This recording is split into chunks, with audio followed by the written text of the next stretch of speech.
Okei, mä ajattelin tässä videolla vähän kertoa nyt tästä Xboxin etupaneelin muokkauksesta. Tässä on mulla nyt vasta muokattu Xboxin etupaneeli, eli tämä on ihan tämmönen tavallinen 360 lätyskä, mihin mä oon vetänyt akryylimaalin päälle. Tätä löytyy askartelukaupasta. Tässä on lakka mukana, mutta silläpä ei ole loppuisessa väliä. Se on vähän halvempaa se, missä ei ole lakkaa.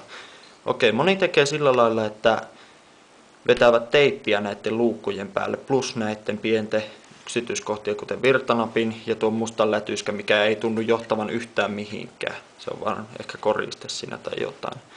Mutta minä päätin tehdä silleen, että minä mattoveitellä irrotin nämä kaikki kiinnityskohdat täältä pois kokonaan ja irrottelin nämä luukut. Täällä on sitten tämmöiset pienet vieterit, joten niitä kannattaa tarkkailla ennen kuin irrottaa, että ne osaa sitten laittaa takaisin paikalle.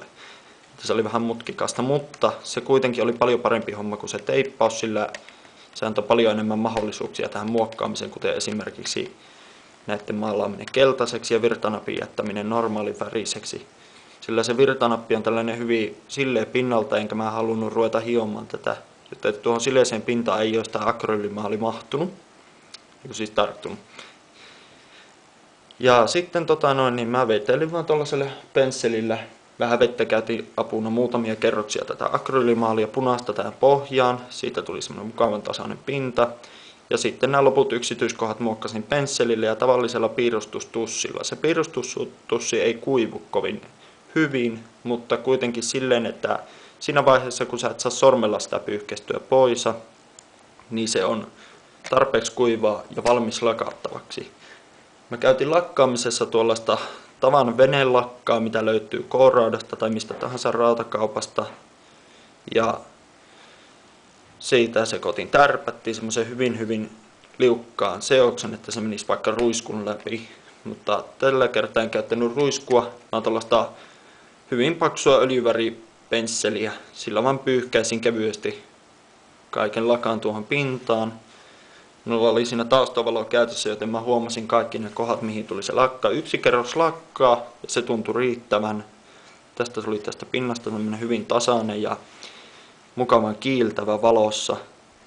Oikein nätin näköinen. Ja kaikki yksityiskohdat erottuu sieltä oikein kivasti.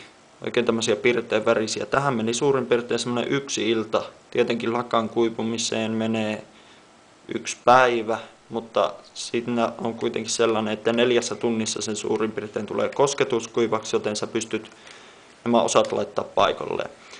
Nämä virtanapit sun luukut mä laitoin paikalleen sillä tavalla, että mä asettelin nämä takas kuosiin, että miten ne olla piti. Ja käytin sitten tuollaista kuumaliimapistoolia, millä mä sitten otin ja paikkasin nämä kohdat, mistä mä mattoveitellä leikkasin ne kiinnitykset pois.